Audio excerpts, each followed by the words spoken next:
It was actually great. It was actually great. Um, I had to do some TLC for myself. Um, Toes are done too. But yeah, I just needed it, and that's how I've been all week. So yesterday I went out for ice cream and was doing some reading for school, and I said, while everybody else is out having fun and all that, I'm being focused, and that's what I have to be. And so being focused but resting, understanding the power of resting has been helpful for me. And while I also say that for any newcomers, please excuse me because I normally do not or try not to eat, but I'm literally just getting out of class, so I have to eat. No, go ahead. Listen, you know how we do this. Let me just say this then for the Mhm. people that are new here, because we want you guys to be as relaxed as possible, okay? This is a judgment free, come as you are, as they say in church, okay? Come as you Mhm. guys are. And we want you guys to feel like you're hanging out with old friends, with your girlfriends, your guy friends, your boys, your girls. So never feel like you guys have to be a certain way, have to talk a certain way, or you have to present yourself in a manner that's not authentically you. This is a judgment free zone, and we want you guys to feel at home here. So please come as you are, and as long as you're respectful, you're going to fit right in with us. So without further ado, let's dive right in. If it's your first time here, welcome. If not, welcome back. I'm actually Anya, an intuitive alchemist and energy reader, and I'm just here to help y'all heal. And we're healing with humor because laughter is always the best medicine. Talk to these people, B. I am B. I am a goon. I am the messenger that spirit sends and will use as spirit pleases. Um, you will see me operate in a multitude of gifts at any given point in time. Whatever spirit gives me and drops down into the dome, I'm going to release it to you. And as Ash said, we are here to help you heal, however that be, right? We're gonna usher you in. We're gonna by holding that hand, popping them fingers, making you laugh, make you get up and dance, make you have a little fashion show every now and then. Okay, we need to see some expression out there. We know we got some talented followers. We know you out there. Connect with us, but we are here to help you on your journeys. So thank you for coming. That's right. And just to build off of what B just said, we're here to give you guys the tools that you need to heal yourself. We're healers, but we're not here to heal you per se. We're here to give you the tools that you need to heal yourself. And the most fascinating thing happened to me. This is a sidebar, Mm-hmm. separate from tonight's topic. I was shopping in one of my favorite stores, Dollar Tree, and I just happened to stumble upon some very nostalgic items. And it reminded me of my childhood. It actually triggered me. And I was just like, wow, how awesome would it be for us all to be able to connect to our childhood simply by reconnecting with things that remind us of being kids. And so, to tell you guys exactly what triggered me, it was some like Nickelodeon socks. It was like Ren and Wow. Stimpy. And I think it was Clarissa Explains It All. And I want to say Rocco's Modern Life. And I was just like, that like completely makes up my entire childhood. Nickelodeon. And so when I saw it, like I just felt like young again. I just felt like I could like dance in the store and just break out like into a little like happy dance. And I think we all need that. I think we all need to be comfortable being ourselves no matter where we are. And that just reminded me that whenever life gets too serious or I feel like I can't keeping on and it's too hard for me to make it to that next milestone. I have to remember when I was a child, it wasn't nothing that I couldn't do. I felt like I was fearless. Children are fearless. They don't have really any limits when it comes to them getting what they want. And we have to remember that. We have to keep that in mind. And I think that's why children are here to remind us that we should be fearless and we should fight tirelessly for what we want, because that's what children do. You know, when they want something, they fight for it, you know, to their last breath until they fall asleep. And so that just reminded me to be fearless and to continue to fight tirelessly for whatever I want. So that was a separate entity for tonight's topic. But I just want to just say that to someone, because someone needed to hear that. I needed to see that today. And it was a reminder that it's okay to be childlike. It's a time and place for everything. Exactly. But wouldn't that be beautiful for us to be able to just reconnect with our childhood and be able to just live freely in that moment and be ourselves and not care about what people think? Because if no one cared what people thought, this world would be completely different. Like, we'd have a lot more authentic creators and less people keeping up with the Joneses. So, hold on, anyway, but really quick though. But they tell you, like, going back to your childhood opens you up though. It opens your sense of everything up about you, your essence, your intuition, all of it, because you're releasing what you're holding on to. Like, whatever is stressing you out, you're releasing it to have fun. Think about how the kids are so carefree. Like, yes, that's how I felt in the store. I felt so carefree. I didn't care who was watching me. I didn't care what time it was, what I had to do. I just felt like my time was limitless. My energy was like infinite. And I think we all need to feel that sometimes, because as adults, we always feel like, oh, I gotta get to this place. Oh, I gotta hurry and do this. Like, no, live in the moment. That's what children do. They're not worried about what they have to do next. Right. You know? Live in the moment. One of my favorite t-shirts when we were freshmen was, I live in my own little world, but it's okay. They love me here. I said, okay.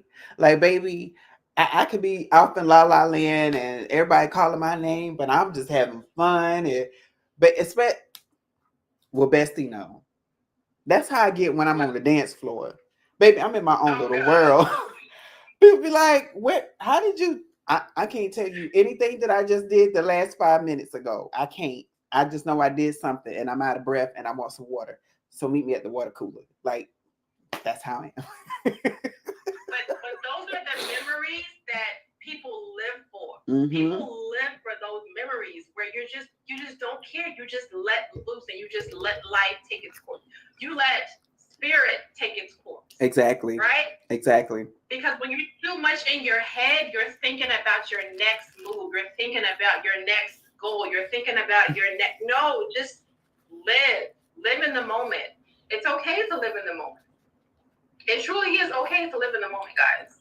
It really is. And this is separate from tonight's topic, but someone needed to hear it. Like I said, I needed to hear it. And that's why I just soaked up every ounce of that moment to just be able to just be free and reconnect with my childhood. So without further ado, let's hop into tonight's topic. Bessie, you go ahead and eat, nourish your tummy as well as your soul, and let me do the talking, okay? So some people make sacrifices, right? Just like I sacrifice my sleep to hang out with y'all, okay? So first off, drop where you guys are from in the comments. We love to see who is watching us. So while you guys are doing that, drop where you guys are from in the comments. And tonight's topic, we are talking about sacrifices, okay? Nothing in life is free, right? Except for tonight's wisdom. But everybody at some point has to make a sacrifice, right? So whether it's in your personal life, your career, or even your spiritual path, sacrifices are the bridge between where you are now and where you want to be in the future. Some are small, some are massive, some are obvious, and some are hidden. But some may be, kept close to you until you figure out exactly how you want to incorporate that in your life. Sometimes we keep sacrifices that we're not ready to share with the world yet. we internalize it until we figure out, you know, how we're going to make that sacrifice and how it's going to affect our outer world, right? Mm-hmm. So tonight we're going to explore the different kinds of sacrifices people make, the lessons in them, and why some of the most successful people in the industry have stories drenched in them, because a lot of them have made sacrifices. Because you know, you hear, if you're connected to the industry, which, you know, Bessie and I have been connected to it for years just because of our profession, you hear the stories about people that have made sacrifices to get where they are, or they had to sacrifice someone to get where they are. And whether or not it's true or not, whether or not you guys believe it or not, there's some truth in it when you look at all of the laundry list of celebrities where they are and who connected to them has either been unalived or has been affected tremendously by their success. So that's another topic. I'm just making the connection to tonight's topic. I'm not going to dive too deep into that, but that's just that kind of falls under the umbrella of sacrifices. Okay, so let's start with personal sacrifices. All right, these are the ones that touch your relationships, your time, and sometimes even your sense of self. So think about moments that you've had to say no to someone.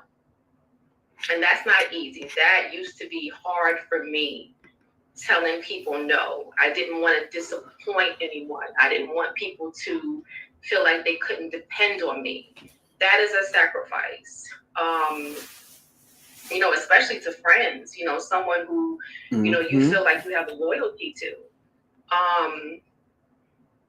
You just feel like, you know, you're not acclimated to that next level of telling that person no. So no feels foreign to you, right? But when you disappoint yourself, you have to live with that disappointment, right? Like your friends or your loved ones don't have to live with that. You know, they carry on and, you know, go about their lives. But when you're disappointing yourself, that's a feeling that you're going to have to live with, sit with, and eventually transmute. Because if not, that energy is going to fester. And 9 times out of 10, that energy is going to turn into resentment. And that's why you have to check it at the door, because you will slowly create resentment towards people. And they have no idea why you're upset. And this is because you continuously disappointed yourself, but you know, upheld your end of the friendship or relationship to where they're never disappointed. So Nipsey had a great quote. He said, "I'd rather be at war with the world than be at war with myself." Because I had to deal with myself at the end of the day. I got to sleep with myself. I got to live with myself. So I'd rather be at war with the world than be at war with myself. So think about that the next time you have a hard time saying no to loved ones, to friends, or to someone in the family. You know, you have to live with that energy if you're disappointing yourself, right?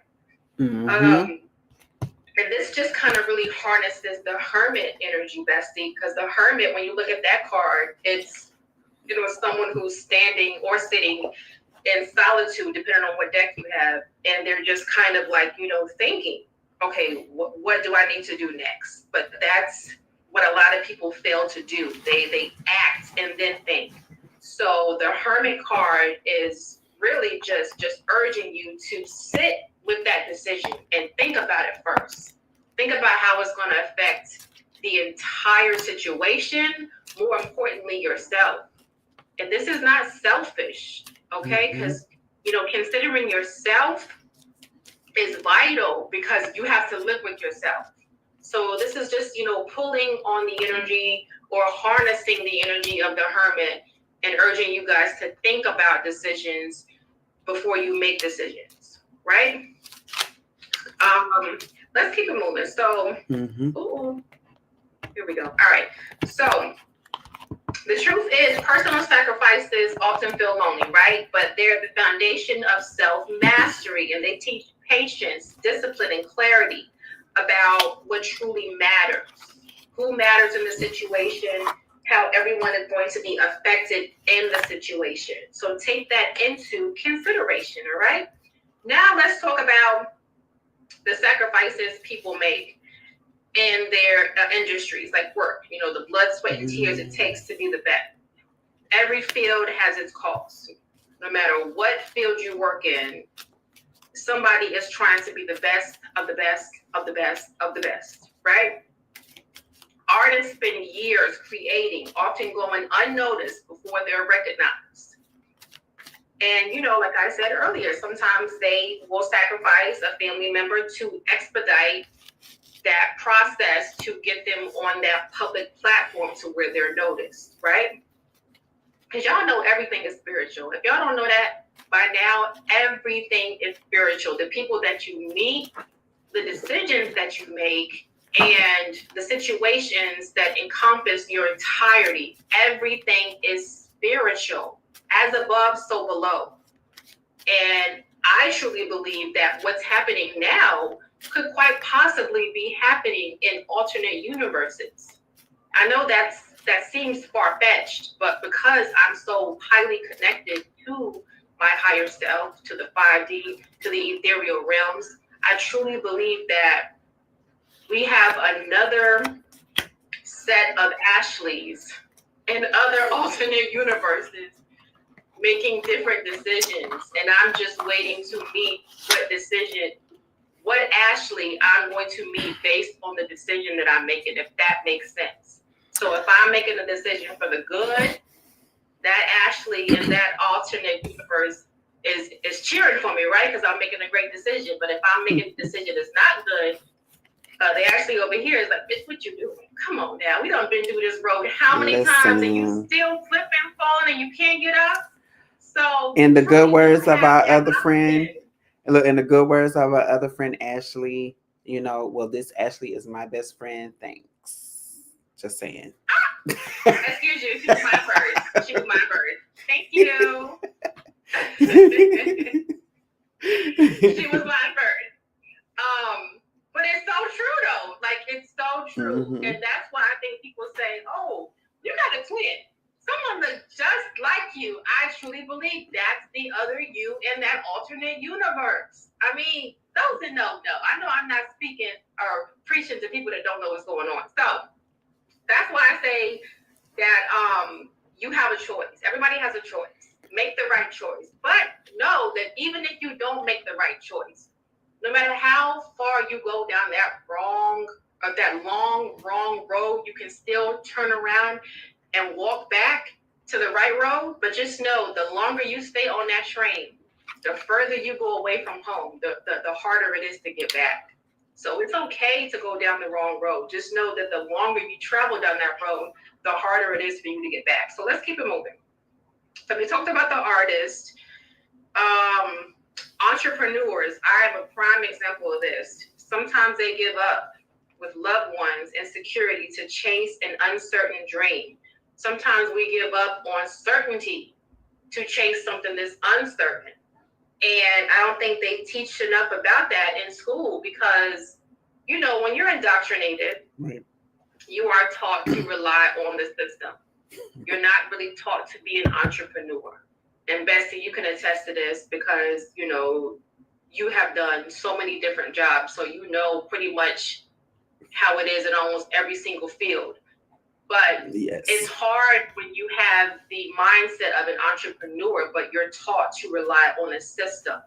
So a lot of entrepreneurs give up and they're like, you know what? There's no certainty in this. So that's when they have to make the conscious decision on whether or not they're going to sacrifice for this dream or if they're going to go back to what's certain, clocking in, that 9 to 5. So you just have to know that you know that you know that you know that what you're doing is going to produce profit, is going to produce product, is going to produce process. You're going to process through it all. And that's hard when you are all the way down the tunnel and it's only darkness. That's hard, but that's why you have faith. So that's another example. Entrepreneurs, healers, coaches, Spiritual workers, we give emotional energy, often absorbing the energy of others just to light their way. So we're giving up our light in order for you to see your darkness, if that makes sense. So we're the light in your darkness, okay? That's sacrifice, because you are essentially harnessing our energy. And that's why it's so important. I tell you guys all the time, Bessie knows this, to call your energy back to you at night. Because when you're a spiritual worker, a star seed, a seer, a chosen one, an earth angel, all of the above, it's so easy for your energy to get siphoned by people. You're a light worker. So people are going to be instantaneously attracted to you and attached to you, and they're going to attach themselves to you. So it's so important for you to make sure that you are calling your energy back to you on a daily basis, because people will siphon it subconsciously. Sometimes they just don't know why they're so attracted to you, and don't know why they just cannot not be around you. And I'm telling you, it's your light. It's your light illuminating their darkness. And this is the reason why you have to remember to call your energy back to you, because that is a sacrifice that you made prior to this incarnation, to be a light worker and to help people transmute their darkness. So make sure you're calling your energy back to you, okay? So yeah, just to, kind of wrap it up, sacrifices are not about, or it's not just about industry or personal ambition. It's far more that falls underneath that umbrella. It's everywhere, right? It's giving up comfort to grow spiritually. Sometimes it's letting go of toxic people to protect your energy. That's a sacrifice. Sometimes we have to let go of things that we love in order to give ourselves that love, in order to regain clarity and regain balance and regain alignment. We have to give up something that was taking us off balance, that was taking us out of alignment, that was not giving us clarity. So that is a sacrifice, especially when you've had your spiritual awakening. Oh, it's going to be knocking loud at your door. Like, listen, this ain't right. This is taking you off course. So you got to eradicate it out of your life. And that's tough, but it's a sacrifice, because you cannot continue on preaching the gospel of healing and being a healer, and you have someone who is literally siphoning your energy and kicking you off course. Because then how can you heal when you're broken? Because you have someone that is continuously breaking you. So that is a sacrifice, okay? So what is common in all sacrifices? They all require a choice, awareness, and the willingness to risk something new for something greater later, okay? For example, the tower, when a tower card comes out, you never know what that's going to shake up. Some people fear that card because they're like, oh, shit, about to get crazy. But you know what? After the smoke clears, everything has been exposed, and you can finally build whatever you were trying to build on a solid foundation, because everything's been exposed. Shit coming out the window, the doors open, cats flying, everything is out. So it's no more secrets. So now you can build your stable, solid foundation because everything has been exposed, okay? All right, so now I want to hear from you, Bestie. What sacrifices have shaped your journey? Which ones felt worth it? Which ones taught you lessons that you didn't expect? What sacrifices have you made? So it's funny because I was just actually talking about that with my classmates. So whenever we were in our early to mid 20s, there was a lot of people. I know we were working, right? We were living our life. But I was diving into my purpose. I didn't realize it was my purpose. So I know on this platform, I've often talked excuse me, I've often talked about me working in like sexual health industry, right? So I did a lot of work surrounding HIV and AIDS and advocacy work, but it started when I was a kid. And it was like the ball kept rolling.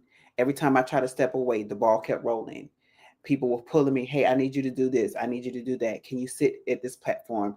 I know you know the connection for this. And it kept going and going and going until I found myself at 25 years of age running an HIV agency in my hometown at 25 for free. Wow. For free. This is the thing, for free, because the position was a volunteer position because of how this agency is structured. So I was also working at McDonald's at the time, and I was also an after school teacher at the time. And my family could not understand why I was giving myself away.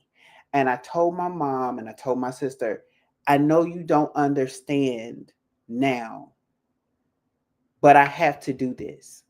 Like I could, it wasn't a message from God or I just felt it within my being that I had to do that at that particular time. So I had to give of myself and my time.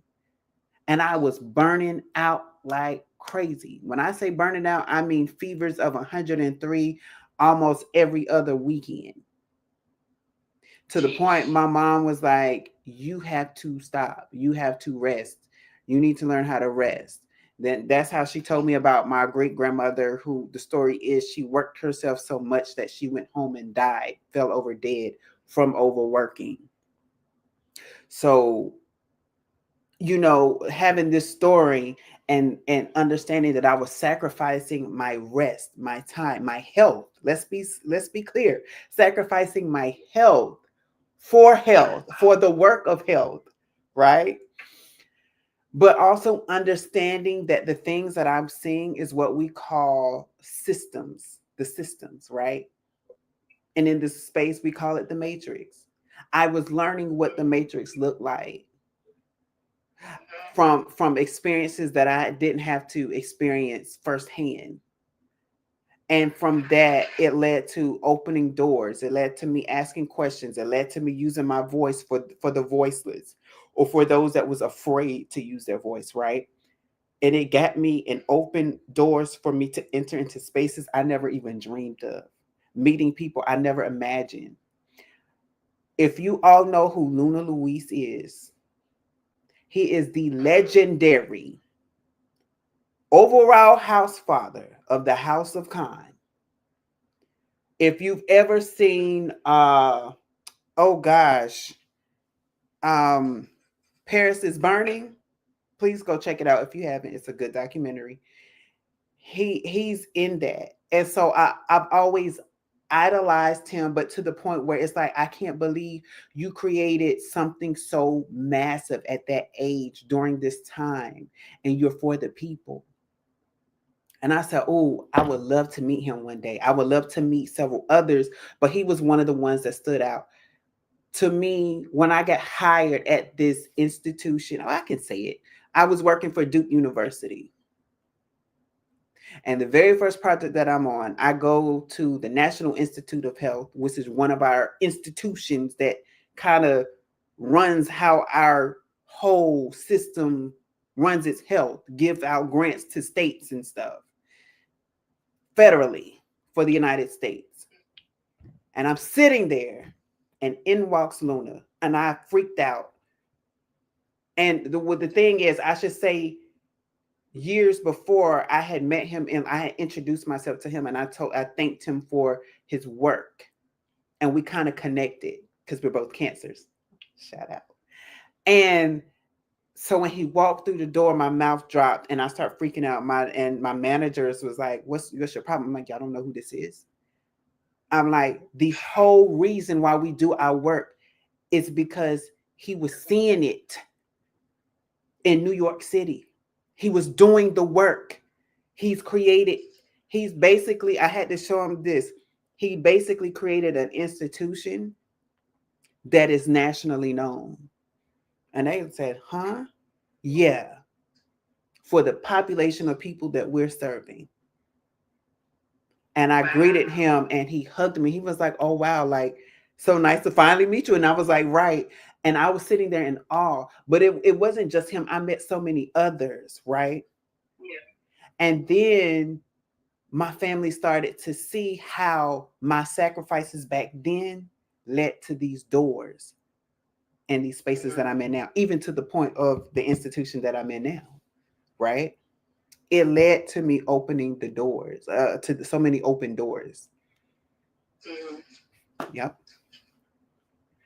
I love that. And it just makes you appreciate all of the arduous hours that you spent researching, studying, building, because look at where you are now. You know, like look at where you are now because of all of the work that you put in. And you had Yes. that work early in. And when we're younger, we just have more drive and more passion, I feel like, and we have more tenacity. So you put all Yes. that in when you were younger and it brought you to exactly where you are now. So bravo to you. Thank you. You earned all of it, all the accolades. You know, you earned it. So good work. And anyone out there, thank you. Positive vibes to you too, and thank you for joining us. Yes. Thank you for joining us. So, God, I just lost my whole train of thought. Wait, you answered the question, right? Yes. About okay. So that shaped your journey. Okay, so obviously it was worth it because look at where you are now, right? Okay, so you answered that, and that right there in itself, that taught you the lesson of not giving up, not throwing in the towel. Because had you were throwing in the towel and thought that this was too much work, this was too many arduous hours, this was just way in over your head, you wouldn't be Exactly. where you are right now. You would not be where you are right now. And I love that. And I want you to also speak on, Bestie, completely different than this topic, Mhm. on your theater degree, because a lot of people feel like it's not possible for you to, prime example, my parents. I wanted to major in theater, but they were like, okay, well, what are you going to do with it after? Like, talk about how important it was for you to have that degree and to use it when you graduated. So it was my pet. It was my So it's a twofold, because in hindsight, I realized something else. So I had that same conversation. A lot of people, because I love the law too, and people said, "Well, I thought you was going to go to school to be a lawyer," and I said, "And I can still be a lawyer. I can go for entertainment law, but I need to be in the industry first to understand what's happening, so Right. that when I go to law school, I can also represent my coworkers on whatever show. Like, hey, you said Jack then hit somebody's car, baby. He got a DUI. Okay, hold on, I got you. Like that was my mindset. Like I was going to put the two together. But the thing Yeah. about the theater is that it taught me how to look at other people's lives, right? It taught me how to take mental notes. I was already somebody that watched people. Like Yeah. that's just who I am naturally. But theater teaches you to watch people, to study people, to see Yes. like why did this person act the way that they acted, right? Mm-hmm. We had to do Mm-hmm. research, right? This is why I love research, because we had to dive deep. If the play took place in 1950s, true story. One of the first roles that I had in undergrad was I played a black man who was married to a white woman in the 1950s in Texas. 1950s. Jeez. So we had to navigate and understand what would they have had to go through. What would she be thinking? What would he be thinking? What are some of the things they had to watch out for? How did they have to act when they were in public? Right? We had to do all this digging just to play those simple roles, I would say. Yeah. Mm-hmm. And what that taught me, and then also using your voice to project to get the perception. Because when okay, sidebar real quick. When you are a director of a show, of a play, of a movie, you're giving your take, your perspective on a situation. Mm-hmm. This is why you see so many, like so many people like, okay, didn't they have another? I'm tired of seeing all these Batman movies. No, no, no, no, no, no. It's a Batman movie, right? But the director is giving you his or her take on what was happening in Gotham City. So you might get the same characters, but you're getting different ones. And then, of course, the actors bring their own flavor and life to those characters, right? So Mm-hmm. understanding that that's what I would bring in my future theater career, not knowing that I would be on other platforms, not necessarily the stages I thought I was going to be on, but I have been on stages. I have give presentations, and people say I couldn't do that. I have no problem speaking to over to 2 million people sitting in one room. In an arena, I could sit up there and give you an address with no problems. What do you Mm-hmm. want me to speak on? That's Right? nothing for you. And that's why I can easily get on this platform and deliver the way I deliver, right? Even for those that aren't on now but will watch this later, like this is why I have no problem speaking to you, because I know that whatever spirit gives me, I'm going to give it to you. How? Because because spirit is taking the knowledge that I got in this physical form with the knowledge of spirituality and piecing them together, marrying them together. And with that unionship, you get this. You get the creativity, you Mm-hmm. get the delivery, you get the message that goes straight from up here to right here to you, right? And Mm-hmm. it was important because I've even had people to say, you should turn some of the work that you're seeing into stage plays. And I said, all right, I might do that, right? It's a good idea. When I'm at that stage, right? Because the work that I have been doing is gathering up the information to see what is what more can I do, Mm-hmm. because it's all building pieces to an even greater something that I have yet to even know, right? Because I'm still Mm-hmm. working towards my purpose and destiny.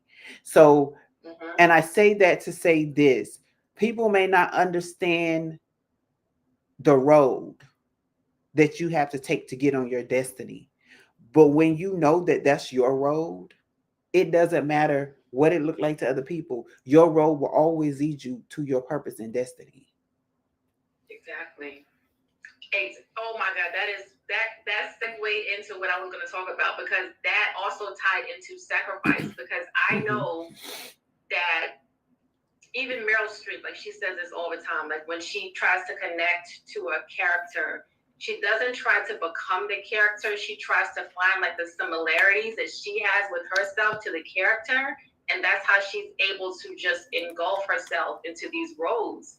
And you'll even see like these actors, they literally become the character. 50 Cent, he lost what, like almost 50 pounds to become that cancer patient. Mhm. And even Denzel, when he played in A Raisin in the Sun, I think it was, like, he went through extensive research, but that all boils down to the sacrifices that they were willing to make in order to become these characters, Mhm. because they knew that they weren't just reading lines off a piece of paper. Acting is so much more than just remembering lines and rehearsing the lines and memorizing them.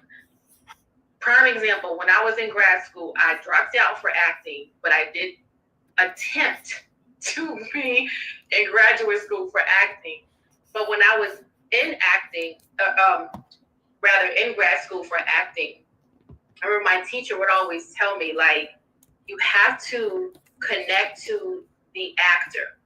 Don't just read the lines off the paper. You have to find the similarities. What do you have in common with this character? Because that is going to catapult you to really executing and becoming that person. And I was like, damn, okay, well, that could be hard if me and the character have nothing, absolutely nothing in common, but there's always similarities.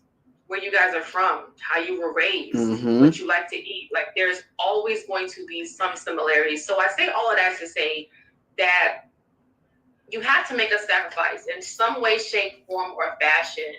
You know, the entertainers do it. A lot of them go on these expensive diets to be able to have the bodies that they have. A lot of them have no sleep, especially Virgos.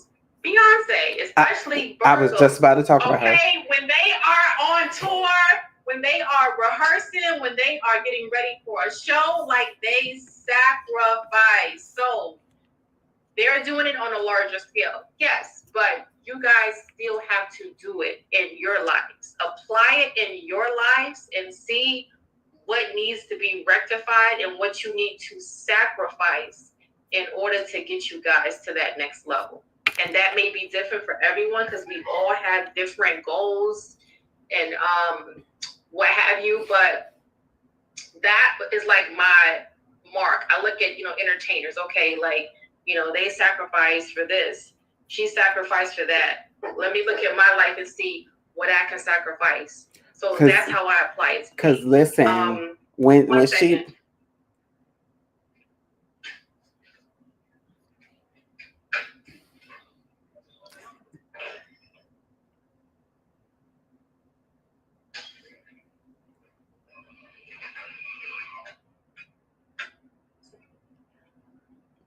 Because I have something to share with y'all.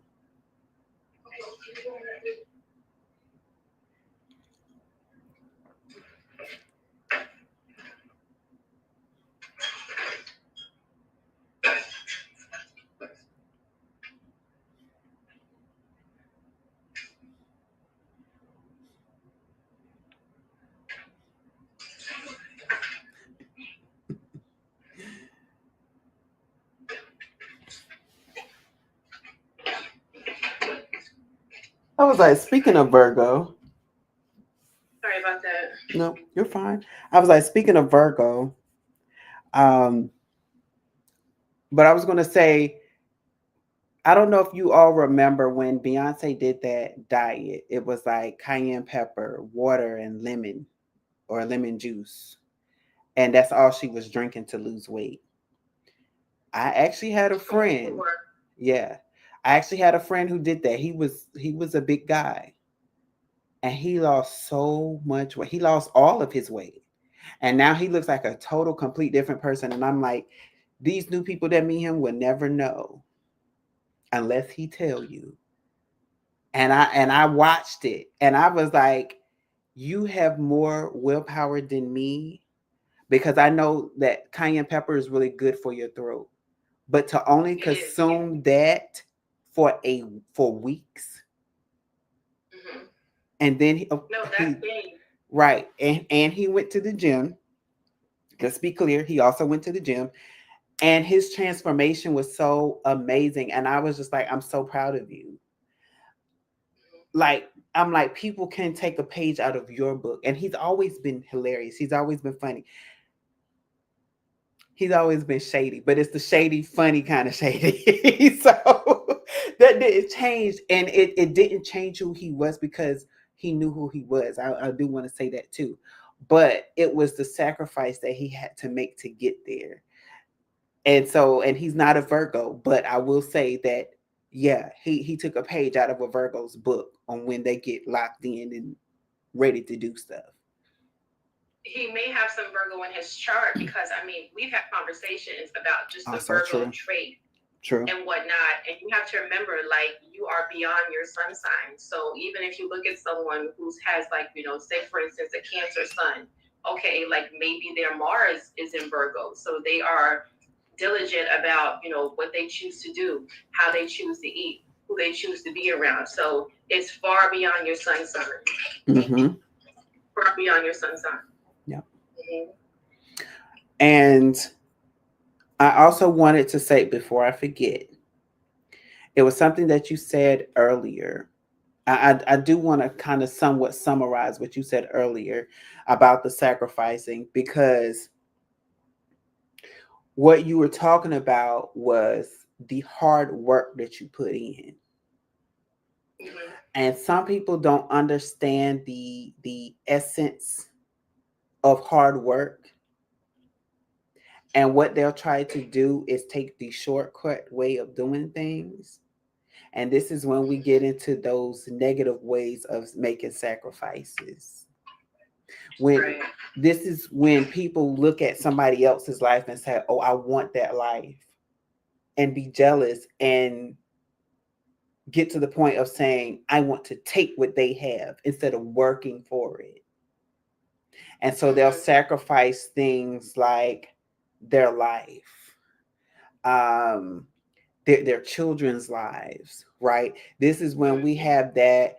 Oh, you said I got to sacrifice somebody for the price of fame. Of course.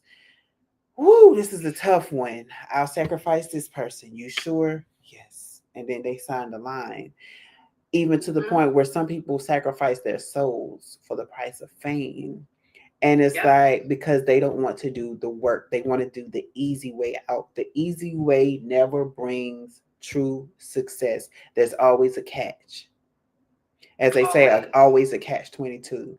And I think that's what people, we even addressed it a few months ago when we were talking about how people, love spells was the topic I want to say. Mhm. And Mhm. we even talked about then love spells may not necessarily work all the way or work the way you want them to. Because if Mhm. the spell is broken, what was the cost of that spell? What did you get? What did Right. you sacrifice for that spell? And it still didn't work, right? Because spirit has other plans for this person or because of who this person is. There's people who put spells on me, but guess what, baby? It may have slowed me down, but it don't work all the way like it's supposed to. Why? Because of who I am. And I keep telling people I'm a protected individual.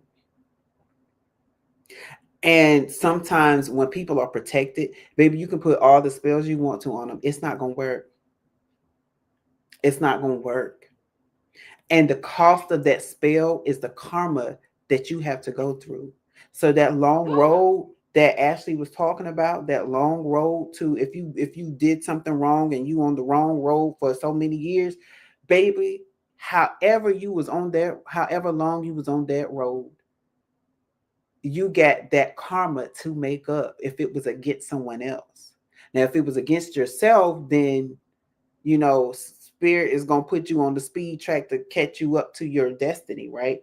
But if you did something to somebody else, baby, if you've been doing something since 1995 and it's 2025, you get all that karma debt to pay. Mhm. And if you think you Mhm. got out of it, it'll fall, that lot, as they say in the Bible, will fall on your family or fall That's onto right. somebody in your generation. You may even be Mhm. reborn and God be like, "Oh, I see, I already had plans for you to come back on the earth, and you may not even know it. But guess what? Here's your karma that you left in 1939. Here you Not go." 39. It's almost spirit talked to me in funny ways, but spirit just said it's like a baggage claim at an airport. You get to your destination. Oh, don't forget your bags. Bag lady. Okay. I'm done. You got the other half of ticket 36172. Here you go. These are your bags, right? And so you have to clean up that karmic debt, no matter what it is. Even when you make the sacrifice, what do you think will happen when you get to the other side? Think about Mhm. this.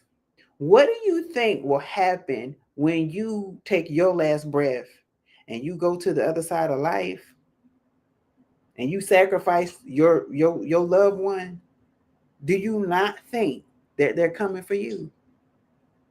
That's right. Do you not think that you're gonna get a an ancestral whooping? There's another a whooping. Let me just say that they're gonna be waiting for you on the other side. They're gonna address some things with you, and It's you're gonna be just like forever the tormented. Egyptian. it's just like the Egyptian theory of what they believe happens when you cross over, that you are met with Mayat, the goddess of truth, and she weighs your heart against a feather. And if that heart is heavy, baby, you coming right back to sender. You go right back to sender. So you have to remember that everything that you hold in, that you internalize, makes your heart heavy. That's why they say forgive people, not for them, for you. That's why they say don't internalize everything, because when you internalize it, that adds weight to your heart, and people don't know the weight that they're carrying until they actually put that down. They don't know the weight. You know the weight when you're carrying baggage, right? When you put it down, you feel better. You feel like you've just been released from weight because you're not carrying it anymore. But you don't know the weight of your heart until you forgive someone, until you release someone.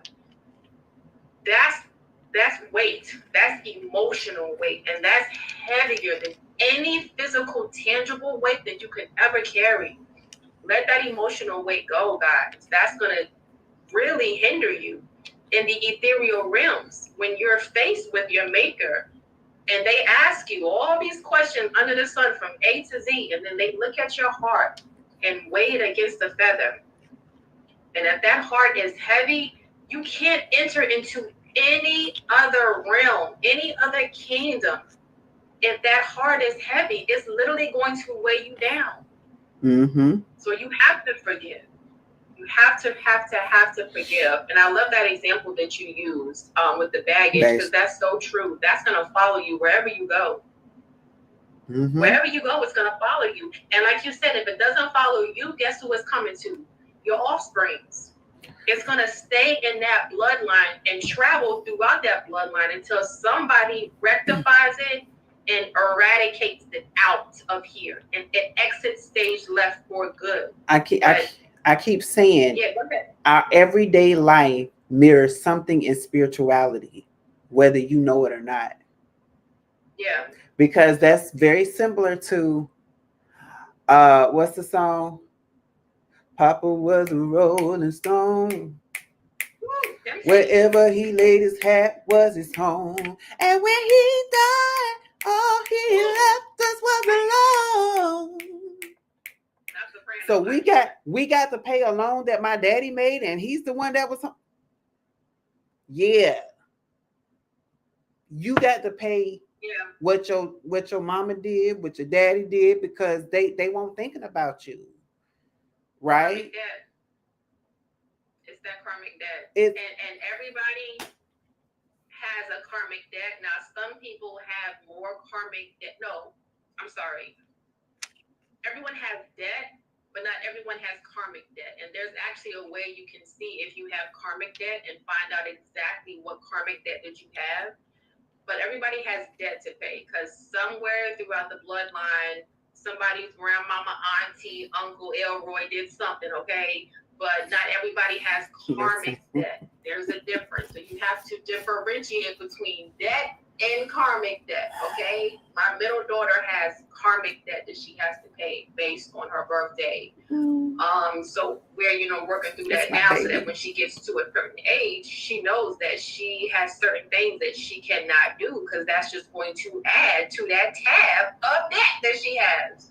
So yes, knowing your karmic debt, knowing your bloodline, just look at your bloodline. Hell, look at your granddad, look at your grandmama, look at your auntie and uncles, okay? What has been passed down the line, and what is going to stop with you? Because it may have been passed down the line, but it's stopping with you, especially if you're a star seed, earth angel, seer. It has to stop with you. If not, it's going to repeat and continue on.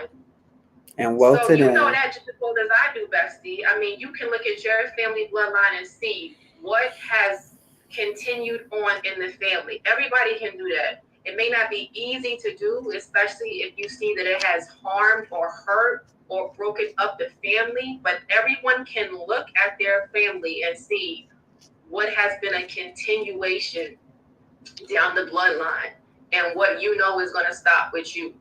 And I know what's going to stop with me, and I'm consciously working on that now.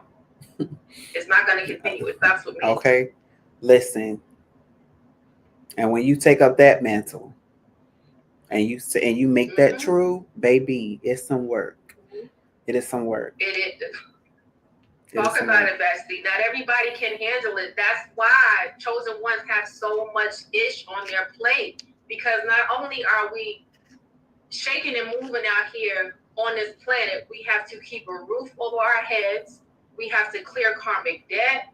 We have to work towards clearing other people's debt. It's not an easy job. And yes, we are labeled the black sheep of the family because we're spiritually tapped in while everybody else is just tapped into the matrix. So it's not an easy job. Plenty of people in your bloodline have came and went and failed miserably at this job until it ran into you. It's stopping with you because you have the tools that you need to work through it. A lot of people in your bloodline have the knowledge, but they didn't have the wisdom or the understanding. You have all of that and the tools. That's why it stops with you. Mm-hmm. So this is just, this is near and dear to my heart because just looking at my bloodline, I'm like, oh no, I can't do that. That shit stopped with my grandmother. Oh no, I got to do this because I know my auntie didn't do that. Like you can pinpoint and look at things that you know you don't want to see repeated. It's heartbreaking. Exactly. When you, like, honestly, take a look at your family. Bestie, can you attest that when you look at your family and look at certain patterns, decisions, and choices, it's heart-wrenching. It is because you know they had to do what they had to do during that generation. So a lot of times they didn't have a choice. But we're in the age of Aquarius, okay? This is the age of information. A lot of us are rebellious. So we're not just going with the flow. We're not just following suit.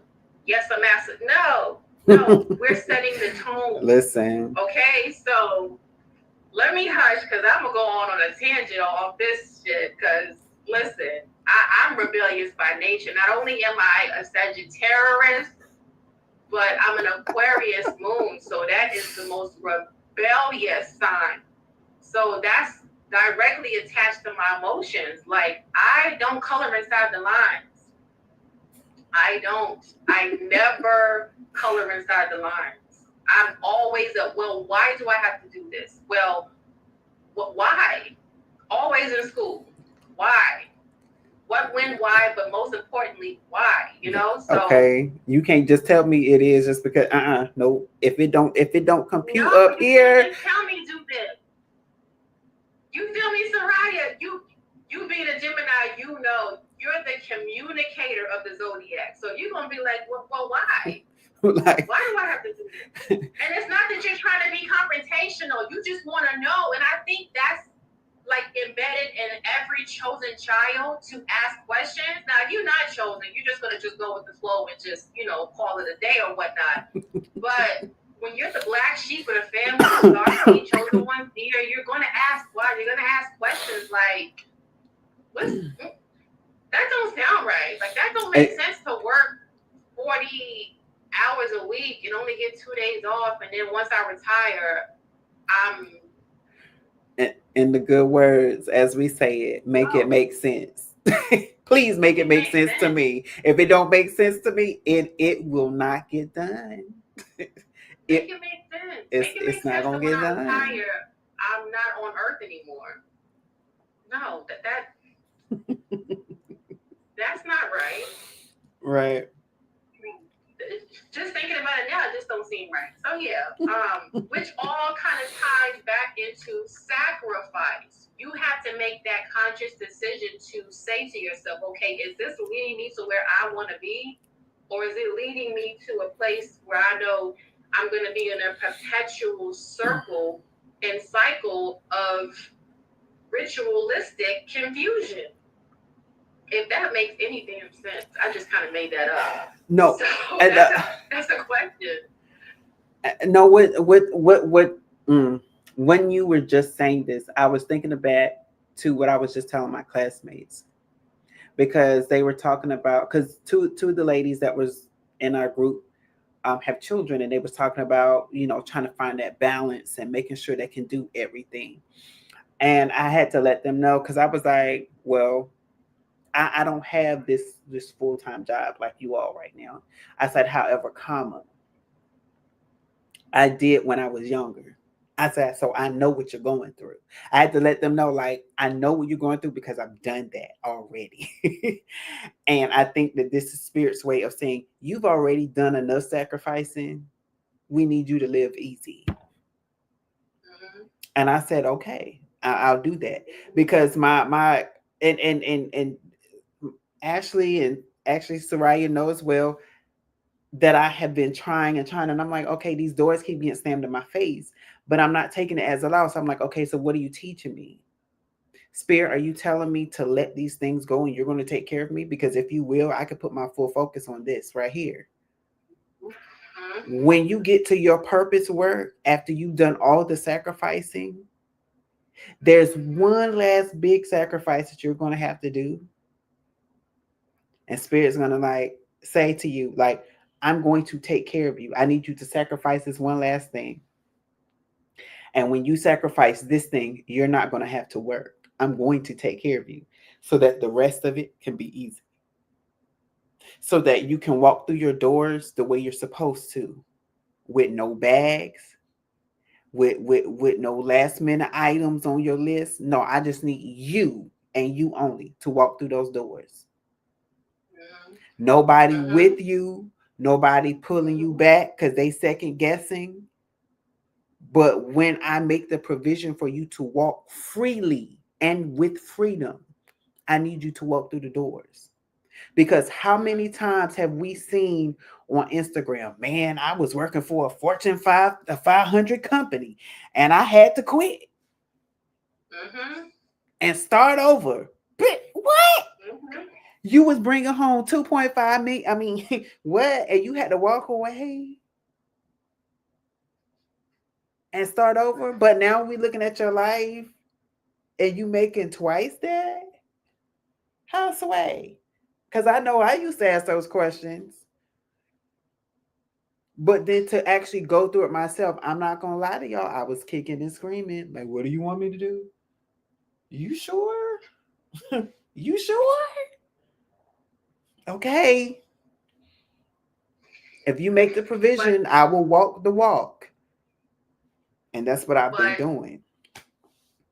Here's the thing, Bessie, just to build off of what you said. Those people were conscious in trusting the process.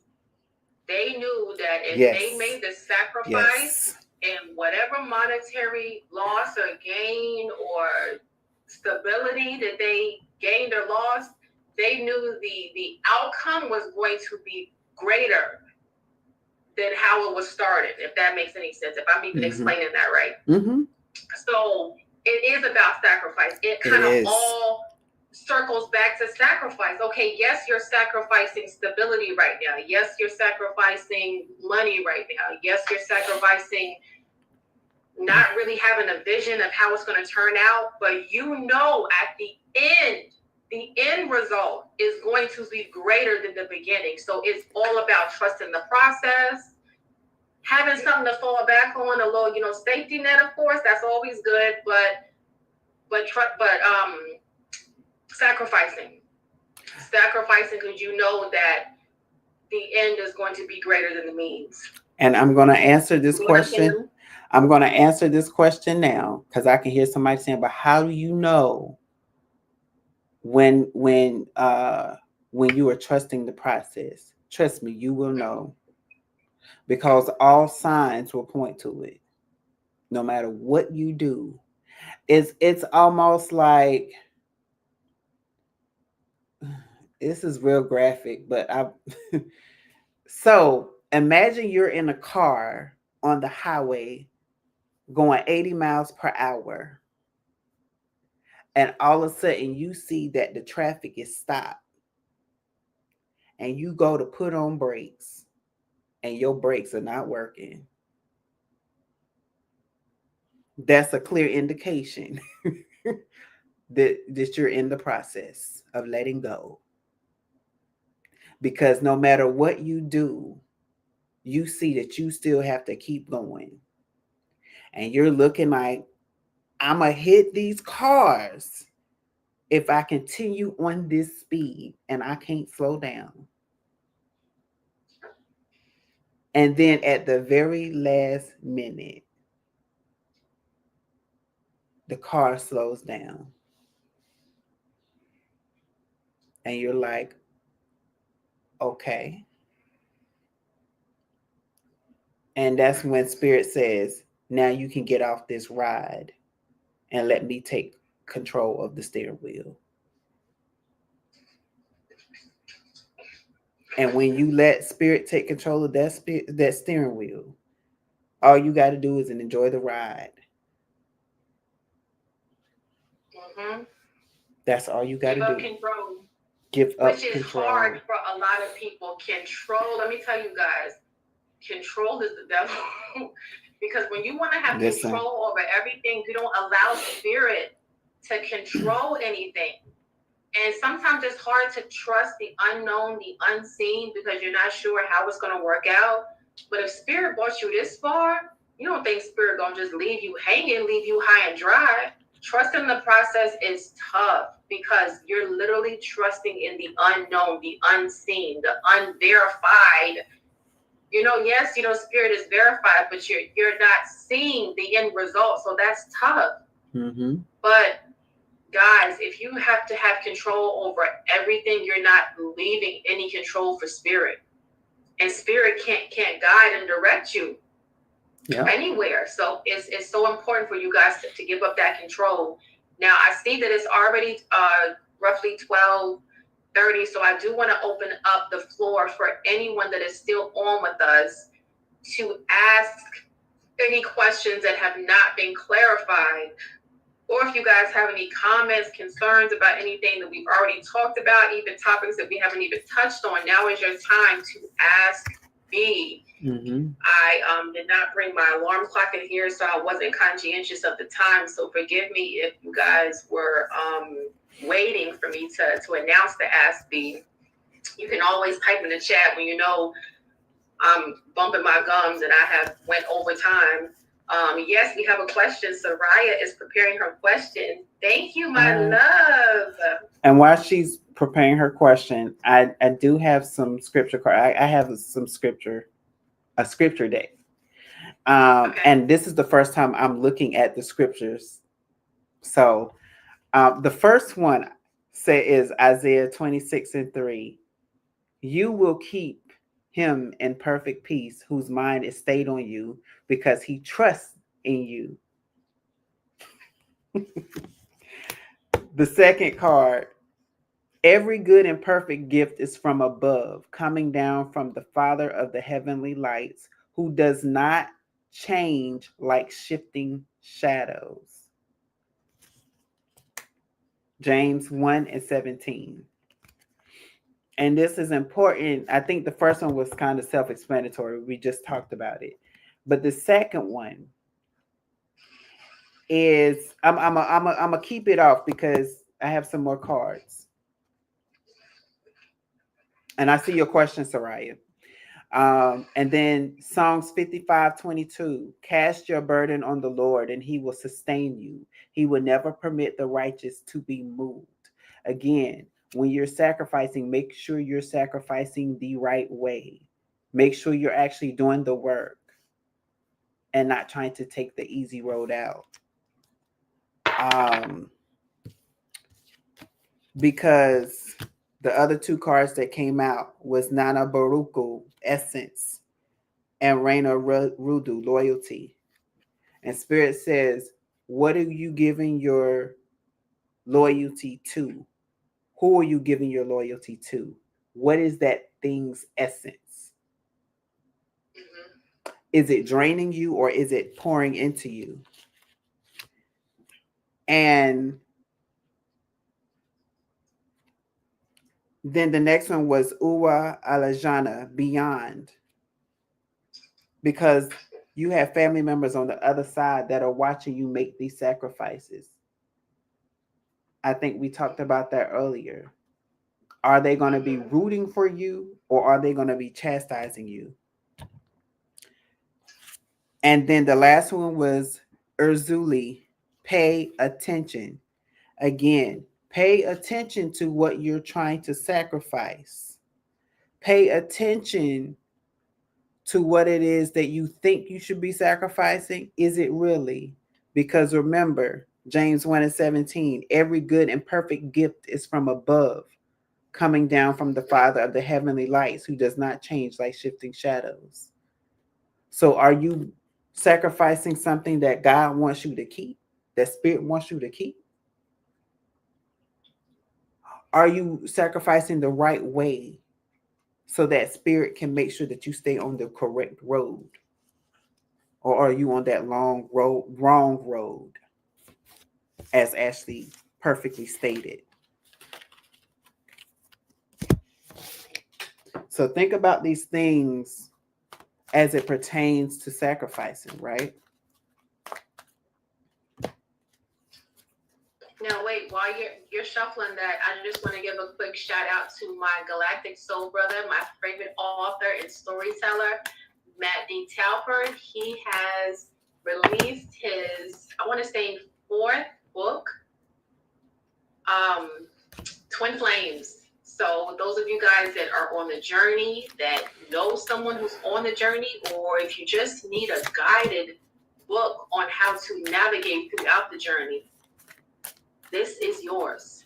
This is your go-to book, all right? So I'm going to see if I can maybe pin it in the post after I upload this, or the reel rather, but you guys are going to want to read this. Now, I have not cracked it open just yet, but I already know it's filled with gems and jewels. I already know.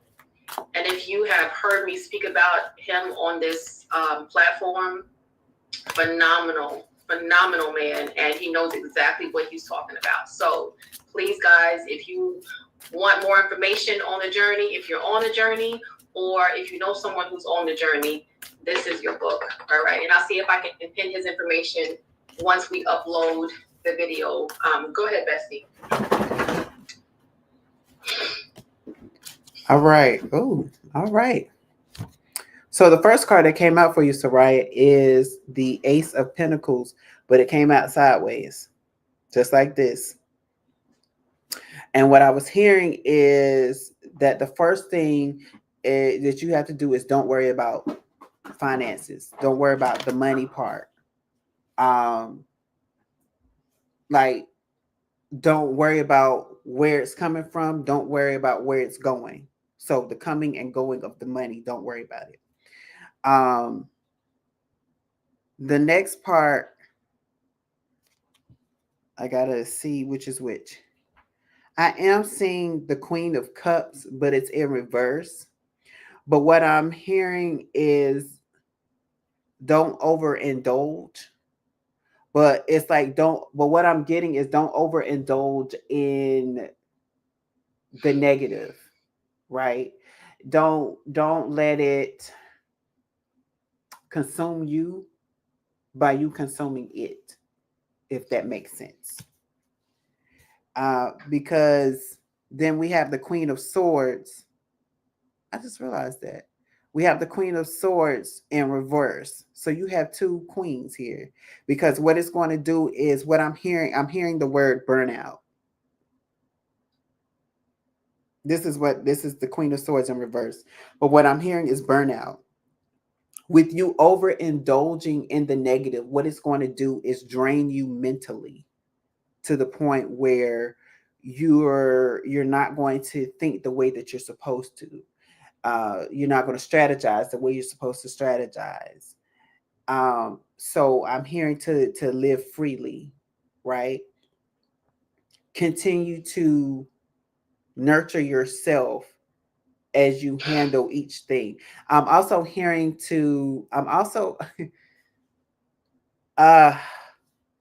what's the best way? So the best way for me to describe this to you, and I know you well, I'm seeing a calendar, but I'm seeing you specifically dedicating time to specific days, specific times. So from 1:15 to 3:15, I'm strictly doing this. Everything else has got a halt. I know. So leaving an away message, I will not be accepting calls from this time to this time. Please refrain from emailing. Please refrain from calling. Right? Because spirit, what I'm seeing is it's like a dated book, and I'm seeing it highlighted and everything, like it's really secure. And it's like that way you don't have an overload. I just heard overload. That way you're not taking on too much stuff. That way it's not too stressful.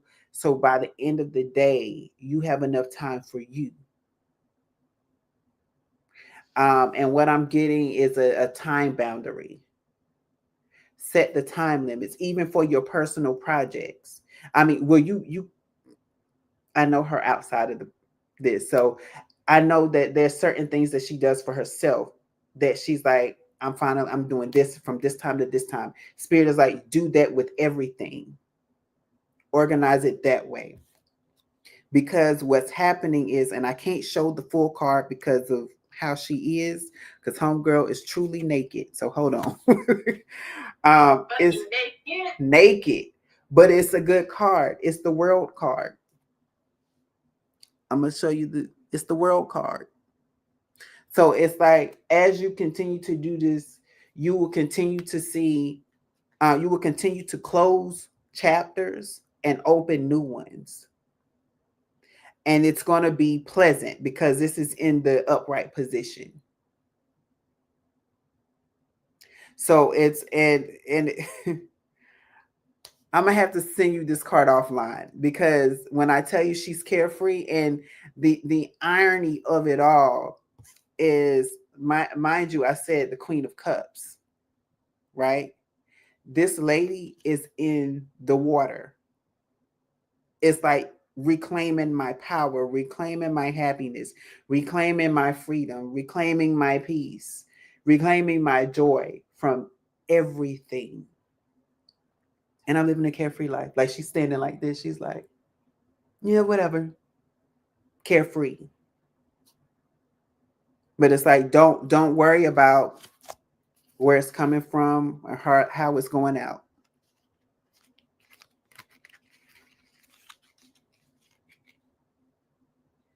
It's giving bitch don't kill my vibe. Like, I'm carefree. You don't want it with me. That's what I heard. That's what I heard. I heard bitch don't kill my vibe. Right. And she has, I want to say she has like a little pipe or a little wand in her hand. Like it's that's literally how she's looking. She's like, okay, now, like that's y'all got that. Mm-hmm. Like, I'm doing my own thing. Like, you do you, I do me. Yeah. And it's truly freedom because, like I said, she is naked, like completely naked. And I'm like, I can't show this on TV. So, yeah. Did you get that, Soraya? Let us know in the comments, my love. Oh. And thank you for asking the question. You know, we love when our day ones, the ones that been with us from the sandbox, tap in with us and ask questions, because it makes us feel like we taking it back home. Really quickly, Tracy, I heard that this is for you too. I just heard it. Tell Tracy that this message is for you too. That plain as day. So Tracy, you're welcome. On behalf of me, Spirit, and the rest of the team from Cards and Conversations. Wow, so Tracy, you out there? Well, look, she may be out there once we post it. Once we post it, she may be out there. Because I keep forgetting, like, even if they're not on now, they'll be on later. Let it rip, they're going to be on later. So, Tracy, I hope that you're watching now. And please, if you are or will be watching, drop something in the comments so that we know that it got to you. Or shoot us a DM, because we know sometimes you don't like being put on blast, but let us know that we reached you. Yep. All right. So thank you, Soraya. And now, do we have any questions, comments, or concerns from anyone else who is still with us now? Speak now or forever hold your peace. Tonight's topic was dope. I think, honestly, all of the things that we incorporated with sacrifices just kind of fell under that umbrella with celebrities, personal, like spiritual, because in some way, shape, form, or fashion, you have to make a sacrifice. So it's like everyone can relate to this topic. You know, certain topics only certain people can relate to, but everyone has had to make a sacrifice in their life. That's why I loved when you chose tonight's topic, because I'm like, wow, we've kind of dibbled and dabbed and touched on it, but we've never designated a podcast towards sacrifices and how important it is, you know, for us to know how impactful making sacrifices are. So great show topic. Thank you. And if you guys want more from B, please do not hesitate to reach out to him. The Healing Room Tarot is his main page, main way of getting in contact with him. It will be tagged into this reel once I upload it. And you still have the YouTube as well, right? Yes. Okay. Under the same name. I wish I could link the YouTube with it as well. Yeah. But they can find it on my your channel as well. Yes. So, they can find you can find it on the IG page. Yep, in the bio section. Okay, good. So just click the link in the bio for you guys who are trying to contact me outside of this platform. And we just thank you guys for being on. And we appreciate, we love, we value you guys. And this will conclude tonight's episode of Cards and Conversations. And just know that the cards do not dictate your life, guys. They simply illuminate things. So choose wisely, love deeply, and stay dangerous. And just so you know, we do this every Tuesday night. Every Tuesday. Same time, same place, 11:11. Cards and Conversations, where every episode unfolds a deck of intriguing discussion. So we will see you guys next Tuesday, 11:11 Eastern Standard Time. All right, guys, stay dangerous. Peace.